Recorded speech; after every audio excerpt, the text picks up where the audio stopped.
Adhuna Varnamalam prati gacchamaha. We will quickly revise the Varnamala that we have learned in the previous class, and there are a few questions related to what we have learned so far, and I will try to answer those questions, and then we will proceed to today's class.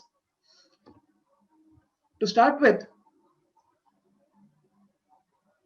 Varnamalayam pradhanataya tatra त्रयः विभागाः सन्ति स्वराः अयोगवाहौ व्यञ्जनानि इति अस्माभिः अधीतं. We have learned that Varnamala can be mainly classified into three categories, which are swaras, ayogavahaः, and then vyanjanani. And a detailed classification will be like this: Varnamala, swaraha, ayogavahaः, and vyanjanani. And in swaras there are three kinds: hrasva, dirgha, and pluta. In ayogavaha, I have depicted it as two kinds. The main, if you see in the previous slide or also in our Prathama textbook, it is given as two ayogavahas, which are anuswara and visarga, which is and aha. The other two, what you see, upadhmaniya and jihvamuliya, these two are variations of the visarga. Depending on where the visarga is coming, for example, if visarga is followed by either kakara or khakara, kha, then the sound that is produced or that should be pronounced when saying such kind of two words will become jihvamuliya. For example, kaha, karoti. If we consider these two, after kaha, after this visarga, you have karoti, the starting with ka. Then the sound will become kah karoti. A half visarga or a sound like ha, hakara is what is heard. This sound is called jihvamuliya. Similarly, if visarga is followed by pa or tha, for example, kaha pibati, we will just ask this question: kaha pibati. Then kaf pibati, kaf pibati. There is a sound like F in the English alphabet F. This sound is called upadhmaniya. These two are variations of the visarga, and hence we can say ayogavaha are two, which is anuswara and visarga. That is also a correct statement. But if you want to elaborately say that there are four ayogavaha, which are anuswara, visarga, and upadhmaniya and jihvamuliya, that is also correct. Next, in vyanjanas we have vargiya and avargiya vyanjana. And one more important thing here, the alpa prana and mahaprana are there in both the vargiya vyanjanas and avargiya vyanjanas. Alpa prana and mahaprana are not just limited to vargiya vyanjanas. This has to be noted. So this will be clear in the next slide. Anyway, in the Varna Vibhaga, the major classification of the Varnamala has been like this.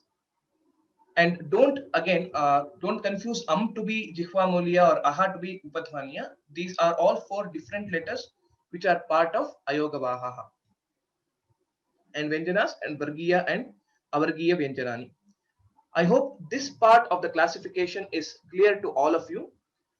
And when we go to the next classification or detailed classification of vyanjanas, there are a few confusions and doubts. I have received a few emails asking for the clarifications related to that. I will tell about it shortly. So this is one shloka, one karika that is important that every one of us have to remember it. I will just recite this so that you will be able to practice it and remember this. Ekamatro bhaved hrasvaha द्विमात्रो दीर्घ उच्यते त्रिमात्रस्तु Pluto ज्ञेयः व्यञ्जनन्त्वर्धमात्रकम्. So the essence of or the meaning of this shloka is a short vowel is one which is pronounced in a duration of one matrakala or one time unit. A long vowel requires two matrakalas. A protracted vowel or a plutaswara requires three matrakalas. And consonants require half matrakala. So this shloka or a karika will help us remember these matrakalas for each of these category of letters. This might be also asked in the exam to explain about how are the how are the swaras classified, or what are the matrakalas for swaras, for dirgha swaras, for pluta, for vyanjana, and so on. So please try to memorize this shloka, which is a very simple and easy to remember as well. Now, we are all clear with respect to how the swaras are classified into hrasva swaraha, dirgha swaraha, and pluta swaraha. Hope there are no questions related to this. I'm just flashing this slide so that it will be a revision for all of us from the previous class. And then this will be also useful for today's class moving forward. Now, when we come to the Vyanjana, there are more kinds of classification that can be seen in Vyanjanas. The first one which we have seen is the Vargiya Vyanjana and Avargiya Vyanjana. One is the classed or the grouped consonants, and the second part is ungrouped consonants. When we say it is grouped based on a certain property or a characteristic. For example, the Kavarga, if you take, how we depict this name is the starting letter of that particular group is associated. Kavargaha means the all the 5 consonants which come under or which come after ka, the letter kakara. So all the letters have the same place of origin, which is throat, which is what we have learned. So similarly, we have chavarga, tavarga, tavarga, pavarga. These are the 5 grouped consonants, which are the Vargiya Vyanjanani. Varga means classed or grouped. Next is Avargiya Vyanjanani, which is Yara, Lava, Sha, Sa, Ha. These are Avargiya Vyanjanani. This part of the classification is again clear. Now, there is one more way in which we will be able to classify these letters into Alpaprana, Mahaprana, and Anunasika.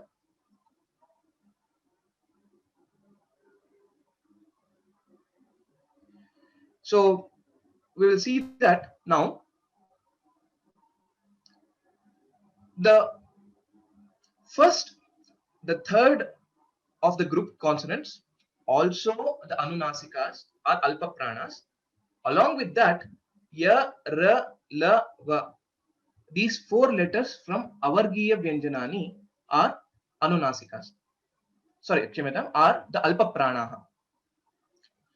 Next is the Mahaprana, which is the second letter, the 4th letter of each Varga, and then Sh, Sh, Sa, Ha. These are the Mahapranas, which require more air, more energy to pronounce. The 5th letter of each Varga is called Anunasika because they require the help of our nose for pronunciation. I will pronounce these 5 letters, the Anunasika letters, as the pronunciation could be a bit tricky or a bit difficult at the beginning. The prime rule to pronounce any of these letters is to check the place of origin of the previous letters, and the 5th letter also should be pronounced from the same place. Now, k, kh, g, gh is from the throat. If you can place your hand on your throat, you'll be able to feel the vibrations. And similarly, the 5th letter also should be produced the same way. Ng, ng. Your tongue will not move anywhere. K, kh, g, gh, ng. That is the pronunciation of this 5th letter.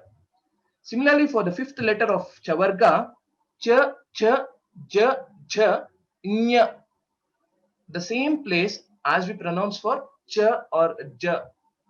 Ny. Our tongue will touch the back portion of our teeth, which is basically the palate. Ch, ny, ny. Also with the help of our nose. Next, na, we'll have to roll back our tongue. Na, ta, tha, da, dha, na. And this nakara is a dental letter. So our tongue will touch the teeth.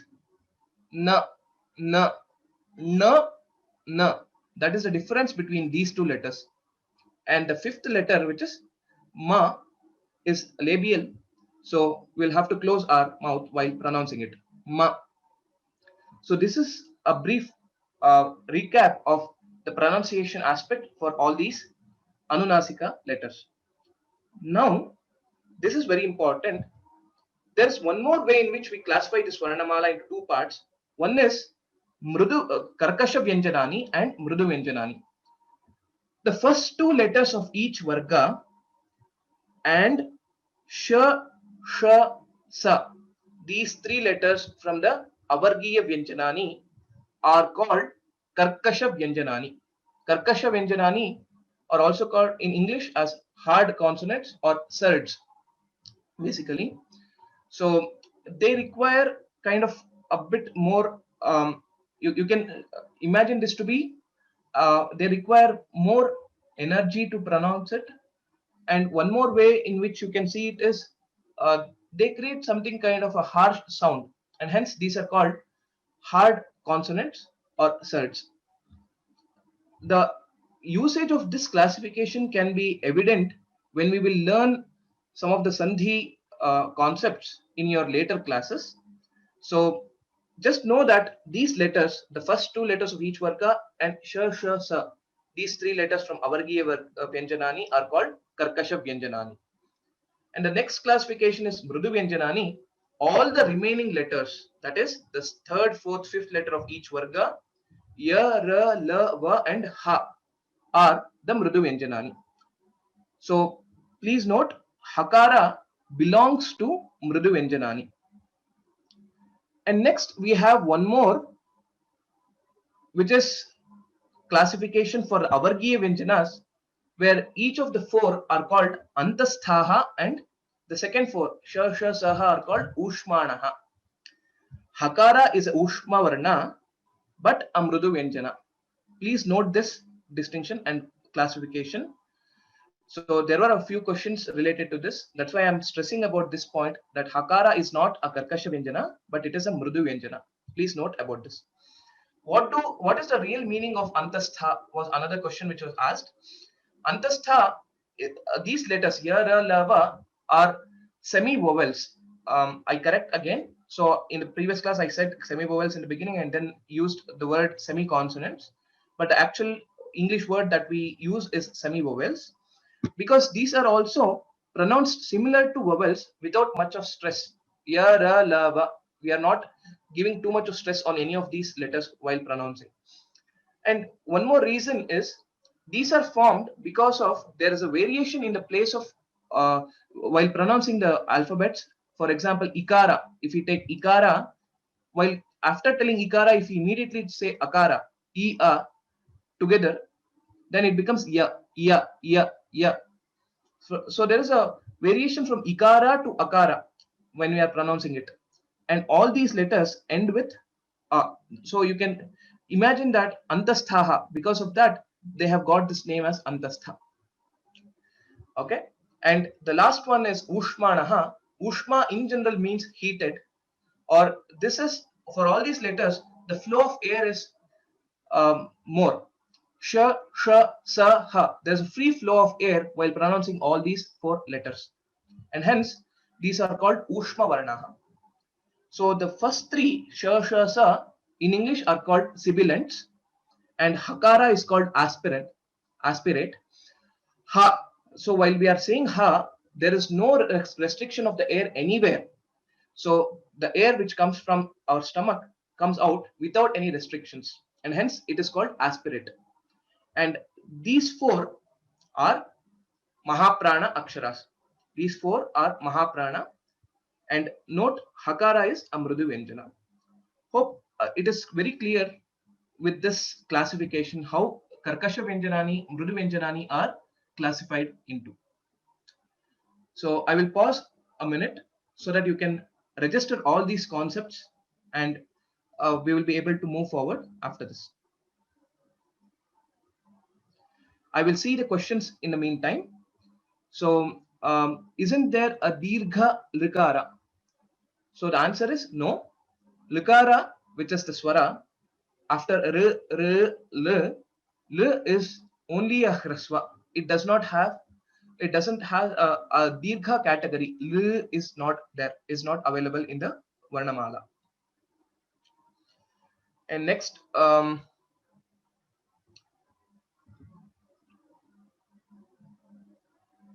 there's something about, is the Varna that sounds like dha is the sound same as the sound of dhakka, mudha, and so on? Yes, that is same. Dha is the murdhanya letter. Ta, tha, da, dha, dha is Mahaprana. That is okay. And there is one more question.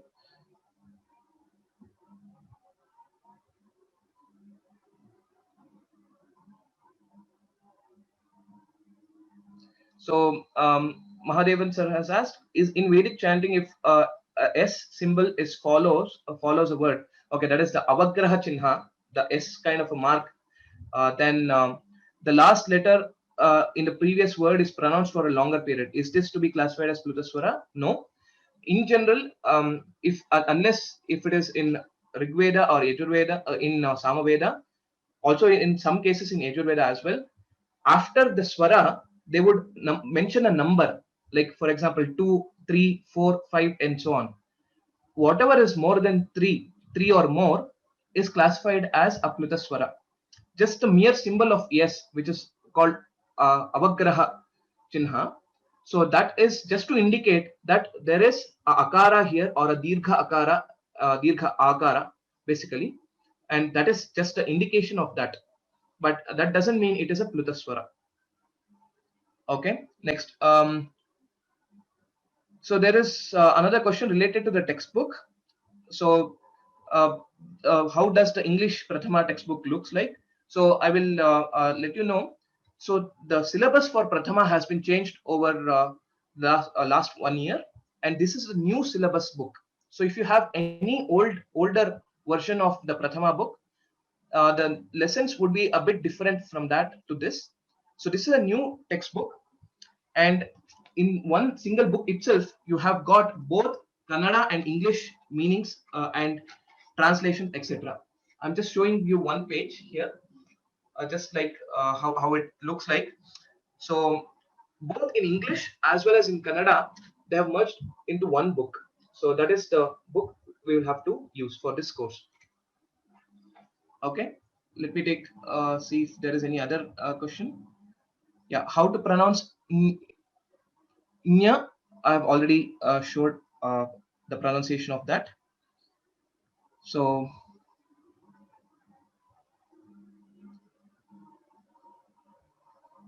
okay, so yeah, one important thing related to the difference between r, r, r and yara lava. What is the difference? Are they related to each other or not, etc.?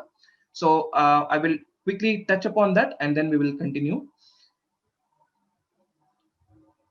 Okay, and if the question is the ebook available? So currently there is no PDF version or the ebook of the textbook available. So I'll be showing the snippets of the textbook as and when it is applicable, as and when it is necessary, and we'll try to see what best can be done for providing any of the textbook like in the online medium. We'll check and we will let you know about it. Currently, the ebook is not available. So kindly wait until the lockdown restrictions are over, and after that you can contact the Sabha for the textbook procurement and so on. Okay, now this last concept I will tell about. R, R, L, these are the swaras, and Ya, Ra, La, Va, these four antastha varnaha are related to E, U, R, L. These are related to these four swaras, and because of these four swaras, and then pronouncing these four swaras along with akara is, that is how these four antastha varnaha yara lava are formed. So these are semivowels but are classified under the consonants, and r, r, r are the swaras, are the vowels. So this is the difference between these two. And we will know further about this as and when the time comes. So far you can know the classification of the Varnamala into swaras and the Vyanjanas and all these concepts. And I hope this part is clear now. And one more important thing, so most of you got confused because of this slide, wherein Ushmanaha and Karkashaha was written and Hakara was mentioned in this line. Hakara belongs to Ushma Varna, but Hakara is a Mridu Vyanjana. Please note the correction in this slide. Kshamyatam, that I missed to highlight about this in the previous class. So please ensure that you understand this part correctly. That's why I took more time to explain about the classification of the Vyanjanas, even in a bit more detailed manner today. And there was an assignment which was given in the last class. And I'm really happy, I'm glad that most of you who are attending the live classes have submitted your assignments. Ataha punaha aham dhanyavadan samarpayami. Though I couldn't go through all the assignments because it was huge in number, a few of the assignments I went through, and I'm really happy that you are able to understand the concept of the Varnamala and the classification, and you're able to depict it in your own creative ways. And I'm really happy for that. So after reviewing a few of the assignments, that is where I got to know there were a few confusions with respect to Hakara being part of Karkasha Vyanjana or Mrudu Vyanjana and so on. So that's why I took more time today to explain about it. And I know some of you faced some issues while uploading it through the Google form. In such case, if there is some technical issue while uploading, then you can also email me the assignment. In such case only, please, you can use my email address and you can mail the assignment as an attachment through email. So I haven't closed the responses yet, since there were a few students who were unable to submit through the Google form, which they had sent out the mail and so on. So I will leave the form open until today. So in case some of you have missed to upload it or face some difficulties, you can try it today and you can submit it by today evening.